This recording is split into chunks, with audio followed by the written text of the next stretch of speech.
Harganya hampir 2 kali lipat. Tapi kira-kira seberapa beda sih kedua mobil ini? Kalian penasaran? Ikutin terus videonya sampai habis. Let's go!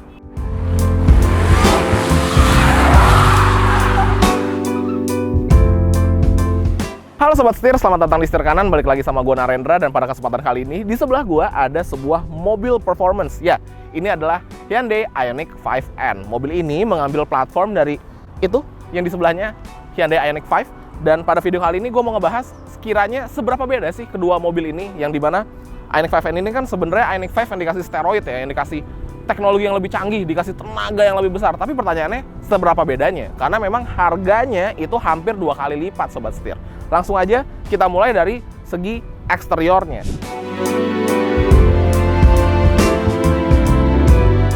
Nah, pada segi eksterior memang kedua mobil ini sekilas kelihatannya itu mirip. Tapi ada beberapa hal yang menjadi pembeda. Tentunya di bagian aerodinamikanya. Kayak misalkan di bagian bumper depannya. Bumper depannya sekarang jauh lebih sporty lagi, desainnya lebih agresif lagi. Kalau kita ngeliat Ioniq 5, dia desainnya memang lebih simple, lebih sederhana, lebih masuk dipakai untuk harian. Sedangkan kalau mobil ini cocok banget kita pakai di sirkuit, cocok banget kita pakai nongkrong di weekend. Sedangkan itu mobil weekdays gitu. Jadi memang kedua mobil ini memiliki purpose yang berbeda Sobat Setir. Yang satu buat performance dan yang satu buat kenyamanan berkendara sehari-hari. Jadi dari segi depan udah beda. Di sini ada oren-orennya, sedangkan di Ioniq 5 tuh dia hitam saja. Kemudian di bagian grillnya, di bagian wajahnya ini ada logo N. N itu ngebut ya Sobat Setir, karena mobil ini kenceng banget seperti itu. Tapi selebihnya ya masih sama, kayak bagian lampunya sama. Di bagian wajahnya secara overall ya masih mirip. Ini lebih agresif aja. Sekarang kita bergeser ke bagian samping. Yuk. Bergeser ke bagian samping tentunya juga sekilas mirip namun berbeda Sobat Setir. Di 5N dia memiliki aksen-aksen warna orange di bagian bawah sini. Kemudian kalau tarikan garis ini dan tarikan garis ini masih sama ya. Tapi bedanya di Ioniq 5 itu dia ada aksen di bagian samping sini Sobat Setir. Nah itu menjadi pembeda juga gitu. Spion bentuknya ini lebih agresif. Warnanya hitam berbeda dengan Ioniq 5. Dan ya, di sini ada jalur-jalur udara nih bolong. Ini untuk aerodinamika tentunya. Serta orange-nya ini menyambung hingga ke bagian pintu belakang dan ada logo N-nya Sobat Setir. Nah, selain itu yang menjadi pembeda adalah di bagian velg dan ukuran bannya. Tentunya di Ioniq 5 itu ukurannya di 255 45 ring 20. Dan di Ioniq 5N ukurannya lebih lebar lagi, lebih besar lagi. Dia di 275 35 ring 21. Jadi secara ukuran ban berbeda, secara ukuran velgnya juga berbeda. Jadi ini memang mengikuti kebutuhan untuk performance-nya Sobat Setir. Dan kalau kita intip, desain dari velgnya tentunya juga berbeda. Kalau di sana kan dia tertutup gitu ya, buat koefisien drag biar mobilnya lebih irit konsumsi listriknya. Tapi di sini enggak. Di sini dibikin terbuka. Kenapa? Fungsinya untuk memberikan pendinginan ke bagian pengeremannya. Dan dari pengeremannya tentunya berbeda. Ini kalipernya aja warnanya orange dan lebih gede ukuran disc brake-nya, dan ada logo N-nya. Memang ini adalah pengereman performance ya, dimana memang mobil ini kan tenaga lebih besar, jadi membutuhkan pengereman yang lebih maksimal lagi. Penggunaan bannya juga beda. Di Ioniq 5 menggunakan Michelin Pilot Sport EV, sedangkan di sini menggunakan Pirelli. Gitu Sobat Setir. Jadi ya, kembali lagi ke fungsinya yang berbeda seperti itu. Sekarang kita intip ke bagian belakang. Nah, bergeser ke bagian belakang, secara sekilas juga mirip, namun beda. Bedanya apa? Di Ioniq 5N dia memiliki high mount stop lamp yang desainnya lebih kelihatan sporty ya. Jadi kayak segitiga gitu. Dan secara ukuran rear spoiler ini kayak dia memang sedikit lebih mundur gitu. Kemudian ya ini ada wiper belakang di 5N. Apakah berhubungan dengan performance? Ya mungkin kalau kita lagi di track terus hujan, kita mau ngintip mobil belakang, kita bisa pakai rear wiper kalau kacanya kotor Sobat Setir. Logo Hyundai-nya warna hitam, logo Ioniq 5-nya berwarna hitam, tapi untuk lampunya sama-sama menggunakan parametric pixel light. Jadi di situ sama. Turun lagi ke bagian bawah. Nah, bumpernya ini lebih agresif, sama seperti yang di bagian depan Sobat Setir. Serta di sini ada orange-nya. Kurang lebih seperti itu. Secara kapasitas bagasi sama, mirip ya ukurannya. Nggak jauh beda. Jadi untuk pembawaan barang, penyimpanan barang di bagian belakang itu ya kurang lebih sama aja. Seperti itu Sobat Setir. Nah, sekarang kita intip di bagian interiornya. Yuk kita masuk.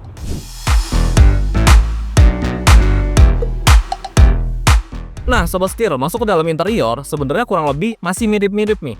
Terutama di row kedua ya. Kalau row 2 sih kurang lebih ya sama, itu sama-sama punya V2L juga di dalam. Jadi ya Sama lah mirip.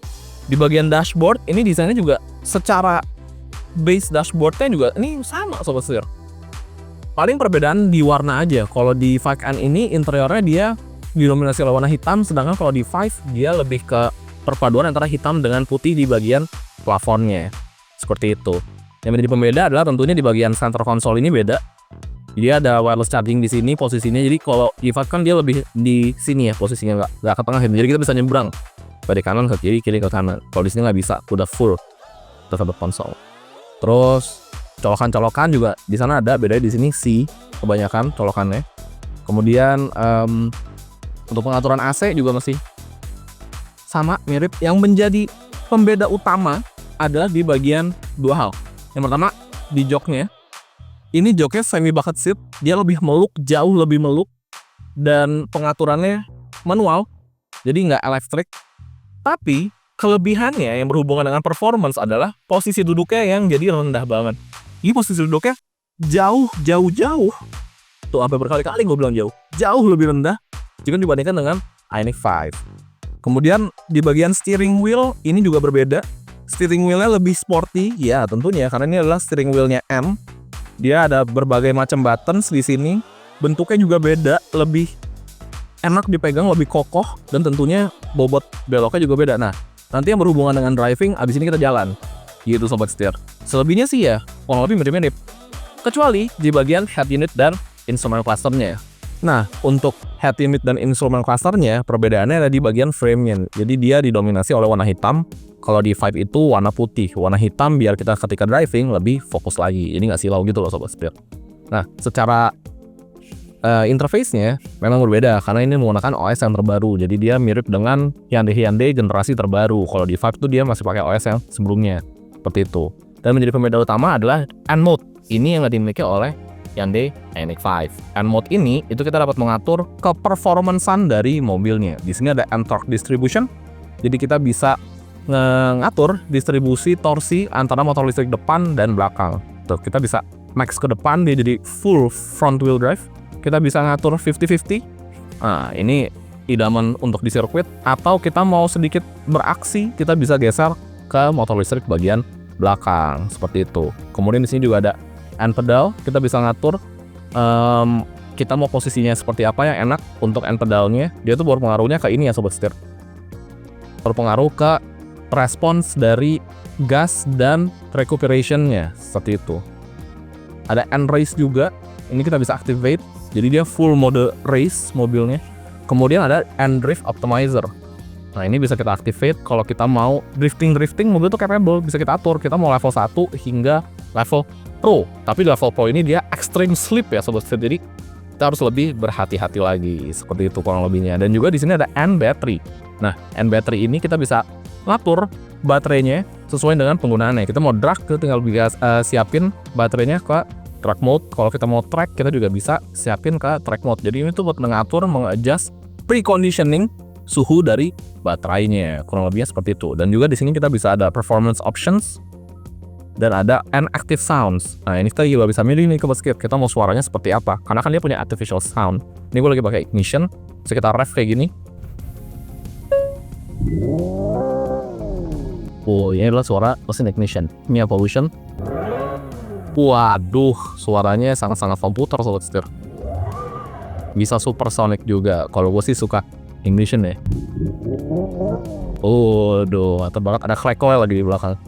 Seperti itu sobat setir kurang lebihnya. Ini yang tidak dimiliki oleh Hyundai Ioniq 5. Nah, sobat setir, untuk instrumen clusternya ini sebenarnya bisa diatur displaynya seperti Hyundai modern lainnya. Tapi yang menjadi pembeda adalah ini dia, display si N-nya sobat setir. Jadi dia menampilkan berbagai macam informasi nih, kayak contohnya motor temperature, depan dan belakang, battery temperature itu juga ditampilkan. Speed kita berapa ditampilkan, posisi recuperation atau regenerative braking kita juga ditampilkan sobat setir. Nah, ada display lain yang lebih unik. Ya, ini dia.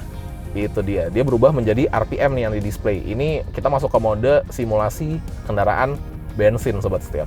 Dia menampilkan RPM dan ngikut sama pedal gas kita.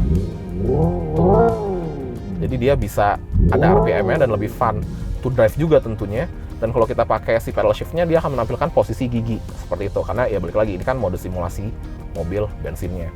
Nah, kalau kita masuk ke mode N, maka dia akan lebih tinggi RPM-nya. Tuh bisa sampai 8.000. Dan dia juga menampilkan informasi-informasi seperti posisi steering kita, suspension kita, dan posisi ini kita, sobat setir, motor listrik kita. Jadi ini udah full sporty banget nih displaynya nih. Dan ini yang gue suka dan ini yang menjadi pembeda antara Ioniq 5N dengan Ioniq 5. Gokil. Nah, dia juga punya mode NGB. Asal kita masuk ke D, kita pencet, maka dia ngasih timer boost ready statusnya. Nah, ini kalau kita injek pedal gas, dia langsung meluncur dengan sangat kencangnya, sobat setir. Nice banget. Mulai 70.000 per hari, bisa dapat mobil bekas. Setir kanan.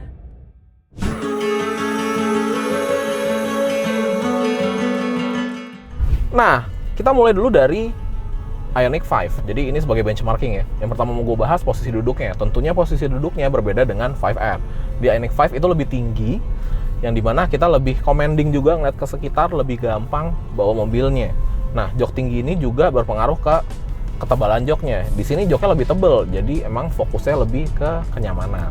Seperti itu. Kita udah ngetes ngelewatin speed bump, kita udah ngetes ngelewatin jalan tol yang bergelombang. Ioniq 5 ini jauh lebih enak, jauh lebih nikmat. Kenapa? Karena ketika melewati speed bump, dia tuh nggak berasa keras gitu loh. Ngelewatin jalanan yang lumayan hancur juga nggak berasa keras, masih empuk, masih enak.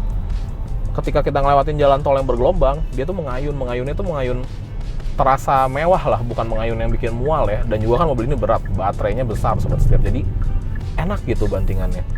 Kemudian ngebahas masalah handling mobil ini sebenarnya udah oke banget. Ioniq 5 tuh handlingnya udah bagus. Steering wheelnya ringan ketika kita low speed, ketika kita high speed steering wheelnya lumayan berbobot, enak. Kita mau pindah-pindah jalur seperti ini juga enak nih. Tuh, mobilnya tuh nurut banget. Apalagi kan memang bawaannya mobil ini bannya tuh udah lebar, sobat setir. Bannya udah lebar, udah gripnya udah oke banget nih. Depan ada belokan, rada high speed kita belok. Oke, tuh, wah ini sih enak banget. Tapi memang berasa lumayan distribusi bobotnya ya. Jadi ketika kita lagi belok, bobotnya tuh pindah dari belakang ke depan kayak gini, kita belokin. Ya, lumayan berasa limbungnya, lumayan berasa bebannya tuh ngebuang-buang, lumayan mengayun rasanya ketika kita lagi belok. Nah, itu yang berpengaruh ke performa dari handlingnya, seperti itu sobat setir. Nah, memang balik lagi karena mobil ini tujuannya bukan untuk kebut-kebutan, tapi untuk lebih ke kenyamanannya. Jadi sebenarnya hal itu hal yang wajar gitu sobat setir. Mobil ini tenaganya besar. Dia memiliki tenaga sebesar 170 PS dan torsinya di 350 Nm. Nah, semua tenaga itu digerakkan di belakang karena dia memiliki motor listrik ada di belakang sobat setir. Jadi feels-nya RWD banget sih memang bawa mobil ini. Apakah kencang? Mari kita buktikan. Abis ini kita coba akselerasi 0 ke 100-nya pakai alat ukur kami ya. Berangkat! Oke sobat setir, langsung aja kita coba. Jadi kita dari full berhenti. Oke, terus AC mati. Mode sport. Kita coba kira-kira bagaimana akselerasinya. 3, 2, 1. Oh, wow. Ioniq 5N ini akselerasinya juga kenceng loh sobat setir, apalagi kan ini dia mobil listrik ya, jadi tenaganya tuh langsung naik gitu sobat setir. Dan ya, kita udah dapat nih angkanya, mari kita intip. Nah, hasil penghitungan kami, jadi di mobil ini keadaannya ada 3 orang, AC-nya mati, traction-nya nyala untuk safety. Dapat 8 detik. Well, 8 detik itu mungkin untuk beberapa tahun lalu kenceng banget, tapi sekarang kan memang banyak mobil listrik lain yang performanya juga nggak kalah gitu, dan ya 8 detik jadinya kenceng tapi oke lah. Dan ya akhirnya keluar nih bahwa mobil ini memang fokusnya bukan untuk kebut-kebutan tapi untuk lebih ke kenyamanan, karena figur angka yang 8 detik itu adalah lebih dari cukup dan tenaganya tuh keluarnya enak gitu, langsung spiking, nggak pakai lag, nggak pakai lemot, mantap banget ya. Seperti itulah kurang lebihnya Ioniq 5. Sekarang kita cobain kira-kira gimana performa dari Ioniq 5N. Let's go, kita pindah. Wah, sekarang udah di 5N, langsung beda ya mood and ambience-nya. Di sini full hitam interiornya, jadi lebih sporty rasanya, dan juga ada suara combustion engine-nya. Jadi emang kalau di 5N ini gue paling suka pakai yang E-Shift ini, karena rasanya ya kayak bawa mobil bensin sobat setir, seperti itu. Jadi kalau ada sedikit suara-suara knalpot-knalpotan, ya emang lebih suka kayak gini gue. Oke, so kita mulai dari posisi duduknya dulu. Posisi duduk, seperti yang gue udah bilang, berbeda. Di 5N ini lebih rendah joknya, jadi posisi duduknya lebih ke bawah lagi. Terus pundak gue di bawah dari garis door trimnya. Kemudian secara posisi joknya juga beda ya, dia kan semi bucket seat, jadi lebih meluk. Kalau gue mau bermanuver jadi lebih enak. Dan ya steeringnya, wheelnya enak banget dipegang gitu. Sama kayak di 5 juga, baik 5N maupun 5, steering wheelnya bisa di set by telescopic maupun naik dan turun gitu. Jadi udah bisa di adjust macam-macam. Tapi di sini emang lebih sporty posisi duduknya. Oke, dari tadi kita ngelewatin speed bump. Gua pakai mode eco dulu deh. Kan dia ada active suspension ya, jadi kita bisa ngerasain pakai mode eco seperti apa ngelewatin speed bumpnya. Nih, pernah speed bump ya, depan ACE BSD. Oke, kalau pakai eco, rasanya itu kayak naik Ioniq 5. Empuk. Sekarang kita ganti ke Sport. Kita ganti ke N deh. Oh iya, berasa sedikit lebih stiff ya mobilnya. Sedikit lebih keras gitu ketika ngelewatin speed bump. Jadi, ya memang berbeda. Dan ketika ngelewatin jalan bergelombang, jalan tol yang bergelombang, di 5N ini dia rasanya lebih rigid, lebih gitu. Nah, tuh. Lebih kayak bawa mobil sport lah. Karena emang karakter suspensinya kan lebih stiff ya dia. Seperti itu. Jadi 5N ini mau dibawa nyaman pakai eco juga bisa.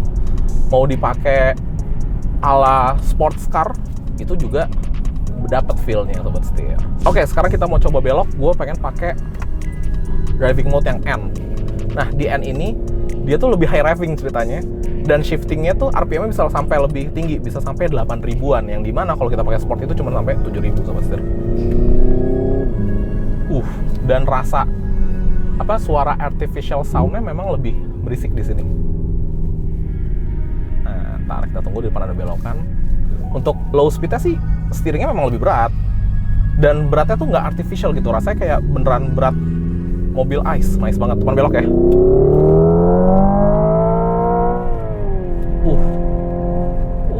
Gokil.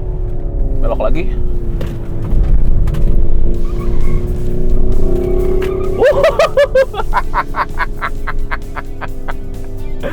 Wow. Aduh. Benar-benar berbeda sobat setir. Benar-benar berbeda jika kita bandingkan dengan Ioniq 5. Ini tuh kayak ya memang sekelas mobil sport gitu. Mobilnya nurut, di bawah nikung tuh mobilnya mau. Dia nggak yang nggak yang mantul-mantul ketika belok. Rasanya tuh grip banget, dan ya itu tadi yang gue bilang, weight distributionnya nggak berasa di sini. Oke, belok high speed. Gokil. Nah, kita sedikit braking masuk, belok kiri.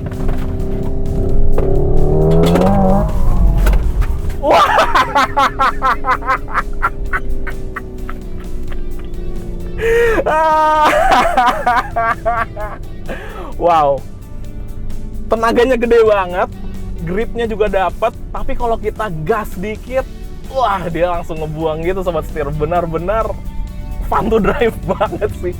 Wow, jadi dari segi handling dan segi kemampuan performa mobilnya, gua paham beda hampir 2 kali lipat ini ya ke situ, ke teknologi itu gitu. Oke, sekarang kita langsung aja cobain akselerasinya. Gue matiin AC dulu, di mobil ada 2 orang. Kita pakai NGB, langsung aja. 3, 2, 1.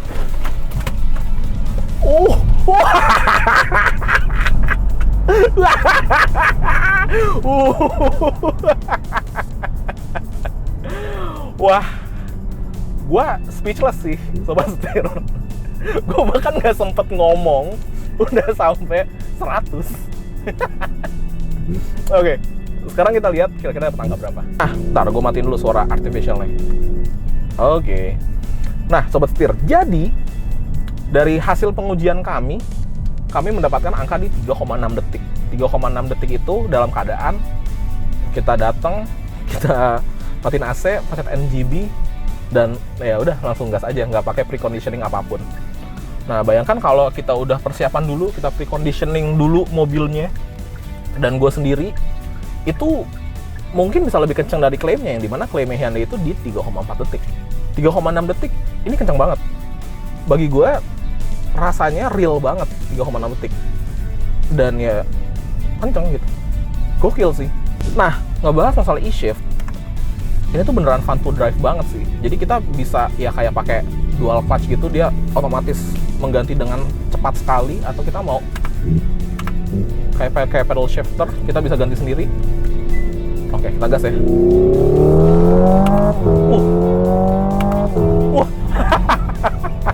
Dia ada simulasi ngedennya gitu loh sobat setir.